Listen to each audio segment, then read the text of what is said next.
Alam nyo ba ang mainit na balita na ikinuha ng libo-libong LAL pensioners sa buong bansa? Opo, totoo, ito.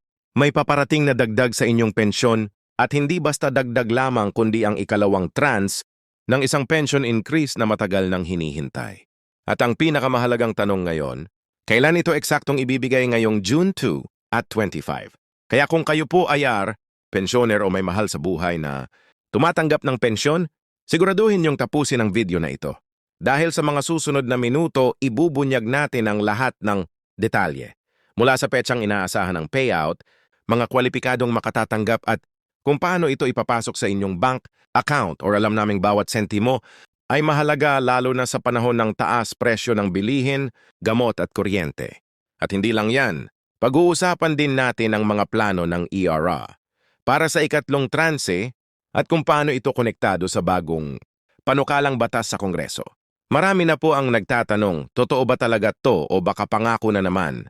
Kaya dito sa ating channel ibinibigay namin ang klaro at totoo direkta mula sa mga press release ng NAYA at mga opisyal na anunsyo. Alam namin na mahirap umasa sa balitang putol-putol kaya ginawa naming simple, malinaw at madaling sundan ng mga impormasyon sa video na ito para na kayo maligaw sa dami ng fake news sa social media.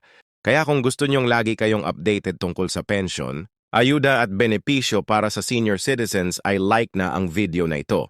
So mag-subscribe sa aming channel at mag-comment sa ibaba kung kayo ba ay nakatanggap na ng dagdag pensyon o kung may katanungan kayo. Huwag nyo na rin kalimutang i-share ito sa inyong mga kaibigan at kapensyonado para sabay-sabay tayong makinabang sa bagong good news na ito. Tara na, simulan na natin. Ngayong alam na nating may dagdag na 1,000 sa pensyon ng SRL pensioners. Siguro ay ang unang tanong na pumapasok sa isip, niyo ay kailan ito eksaktong matatanggap? Tapos na ba ang paghihintay o kailangan pa ulit mag-abang ng ilang buwan? Kaya huwag na kayong bibitaw dahil yan mismo ang tatalakay natin ng detalyado rito. Unang-una, ayon sa pinakahuling update mula sa Social Security System, inaasahan ng mailalabas ang second tranche ng 1,000 pension. Increase sa kalagitnaan ng Hunyo 2 at 25. Ang target date ay nasa ikalawang linggo ng buwan pero maaaring mas maaga kung magiging maayos at mabilis ang budget release mula sa national government. Ang sabi pa nga ng SS, nakaabang na ang system nila once na may go signal mula sa Department of Budget and Management. Agad nila itong ipe-process para maipasok sa mga bank, account o e-wallet ng mga pensioners. Ngayon baka sabihin nyo aba dapat matagal nang naibigay yan. Totoo, nung una, ang orihinal na plano ay gawin ang 2,000 pensyon, increase in 2 tranches, 1,000 nung 2 at 17 at ang natitirang 1,000 sana ay within the next year. Pero dahil sa budgetary constraints, na-delay ito ng ilang taon. Pero ngayon good news talaga dahil pagkatapos ng mahabang paghihintay, matutupad na rin ang pangalawang bahagi ng ipinangakong dagdag sa pensyon. Nagsimula ito ng ipanukala muli ni Senator Lee Ejercito at ilang mga mambabatas na isingit sa DOE at 25 General Appropriations Action Hike sa tulong ng SL Leadership, Congress at ilang ahensya na pagdesisyunan na ituloy na ang release ng second tranche. Hindi lang ito dahil sa pangako noong mga nakaraang taon kundi bilang pagtugon sa lumalalang inflation at pagtaas ng gastusin, lalo na para sa mga senior citizens. Kung tutuusin hindi talaga biro ang epekto ng isang lib. Para sa iba maaaring mukhang maliit. Pero para sa marami nating kababayan, lalo na yung tumatanggap lang ng basic pension, not vacant, hanggang 5,000. Ang dagdag na PH thousands kada buwan ay malaking tulong. Isipin ninyo ilang kilo ng bigas na yan. May pandagdag pa sa gamot, vitamins, pamasahe o kahit konting pangmeryenda sa hapon. Marami sa ating mga lolo't lola yan na ang ginagamit sa pambili ng maintenance. Kaya ang dagdag ay hindi lang pera. Ito ay dagdag ginhawa, dagdag paghinga, dagdag dignidad. May mga pensioner na nagkwento sa atin. Isa na rito si Mang Erning, 68 na anyos dating jeepney driver. Sabi niya, dami ng iniinda ko, Rayuma. Altap presyon at medyo nahihirapan na rin akong maglakad. Malaking bagay talaga ang kahit 1,000 bo. Sa totoo lang minsan pinipili ko na lang kung alin ang gamot na uunahin ko. Pero ngayon ba kakayanin ko na yung dalawa?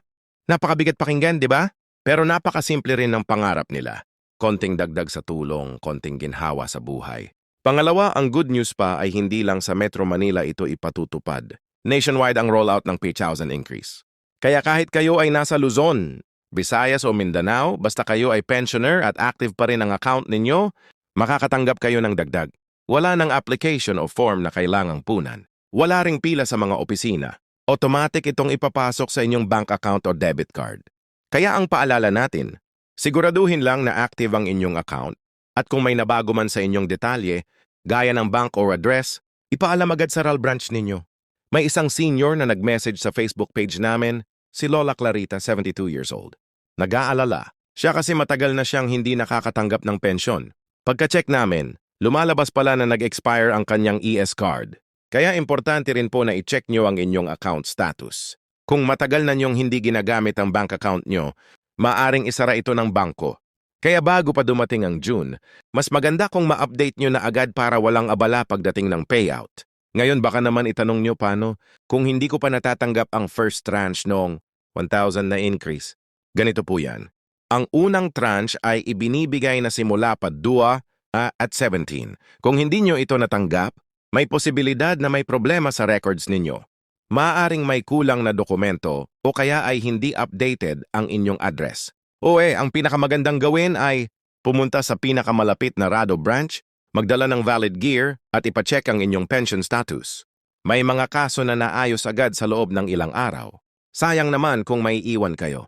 Isa pang mainit na balita, may usapan na ngayon sa Kongreso na itaas pa ang minimum pension rate ng NEA mula 2,000 papuntang pat na 005,000 sa mga susunod na taon. Ayon kay Congressman Rodolfo Ordains ng Senior Citizens Party List, hindi na raw sapat ang kasalukuyang rate para sa mga retirado. Ang gusto nila ay gawing mas dignified ang retirement life sa Pilipinas. Siyempre hindi pa ito aprobado pero napakagandang simula ng usapan. Kung maipapasa ito, siguradong mas magiging magaan ang buhay ng mga pensioner sa mga darating na taon. Pero habang hinihintay natin yan, mag-focus muna tayo sa kung ano ang tiyak. Ang second tertiary na 1 mayong June 2 at 25. Napag-aalaman din natin mula sa karaya na kasabay ng dagdag ay magkakaroon din ng kaunting adjustment sa sistema nila. Mas pinaigting nila ang data matching at database cleanup. Ibig sabihin sinisiguro nilang walang ghost pensioners, walang double entry at walang anomalya. Kaya kung meron man kayong kakilalang may problema sa pensyon, magandang ipaalam na nila ito ngayon pa lang.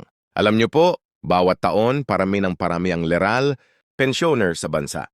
Sa ulat ng RIA noong huling quarter, halos 3.5 milyon na ang retirees na regular na tumatanggap ng pension. At habang tumatagal, mas humhirap ay manage ang ganitong karaming beneficiaries. Kaya malaking tulong rin ang pagkakaroon ng digitized system. Ngayon may online portal na may MRAY, LA account at pati na rin mobile app kung saan pwede nyong makita ang schedule ng release, halaga ng pensyon at status ng inyong account. Kung hindi pa kayo marunong gumamit nito, huwag kayong mag-alala. Maraming tutorial sa YouTube At kung may apo kayo or anak, baka matulungan nila kayong mag-register. Kahit simpleng pag-check lang ng status tuwing katapusan ng buwan, malaking ginhawa na yon. Hindi na kailangang pumila o tumawag sa via hotline. Balik tayo sa dagdag na bibo. Habang inaasikaso ng SA ang release, may panukala rin na magbigay ng one-time cash assistance para sa mga mahihirap na senior citizens na hindi covered ng yaya. Ang iba, kasi lalo na yung nasa informal sector hindi nakaabot sa required contributions. Kaya ang plano ay magkaroon ng Universal Pension Fund na magbibigay ng buwanang ayuda kahit papaano. Ang pag-uusap dito ay ongin pa pero magandang senyales. Ito na unti-unti nang nakikita ng gobyerno ang pangangailangan ng ating mga lolo't lola. Maraming senior ngayon ang nagsasabi buti pa sa ibang bansa mataas ang pensyon. Totoo yan. Pero tandaan po natin hindi lang tayo basta umaasa. Patuloy tayong kumikilos para mayangat ang antas ng pamumuhay natin. Isa sa mga paraan ay ang pagiging updated sa ganitong mga balita. Kasi kapag alam mo ang karapatan mo, mas malaki ang tsansa mong makinabang. Kaya kung may kapitbahay kayong walang internet o hindi na makabasa ng balita, tulungan po natin sila. Ipaalam natin sa kanila na may darating na dagdag. Tayo na lang din ang magtulungan ba? At kung meron kayong grupo ng mga senior citizens sa barangay, pwede niyong i-organize ang isang info session gamit lang ang cellphone o laptop. Kahit simpleng kwentuhan lang sa umpukan tuwing hapon, malaking bagay na. Hindi po biro ang pinagdadaanan ng marami sa atin. May ilan sa atin na umaasa lang sa pensyon, walang ibang pinagkakakitaan. May iba naman kahit senior na ay kailangang magtinda pa ng gulay, maglako o magbantay ng apo para makatulong sa pamilya. Kaya itong dagdag na libak ng ginhawa sa gitna ng alon ng hirap at kahit maliit, kapag pinagsama-sama, nagiging ilog din ang pag-asa. Ngayon habang papalapit na ang petsa ng June 2 at 25, panatilihin nating aktibo ang ating komunikasyon sa Raya. Bisitahin ang kanilang website. Tumutok sa mga anunsyo at higit sa lahat makiisa sa pagbabantay ng tamang implementasyon. Kung may anomalya ay report. Kung may pagkukulang i-feedback. At kung may good news ay share. Siyempre, hindi natin pwedeng tapusin ang usapang ito nang hindi binibigyang diin kung gaano kahalaga ang ating papel bilang mga senior citizens sa lipunan. Ang pagkakaroon ng dagdag na pensyon ay hindi lamang simpleng bagay na galing sa gobyerno. So ito ay bunga ng ating mahabang taon ng pagtatrabaho, sakripisyo at pagbabayad ng contribution. Kaya't hindi ito ayuda o limos kundi karapatang kailangang igalang at ipaglaban. Marami sa inyo ang nagtrabaho ng higit 20-30 kahit 40 na taon. Naging guro, dwer, mananahi, kasambahay, construction worker, empleyado sa pabrika at kung ano-ano pa. Minsan pa nga nagkasakit na pero pumasok.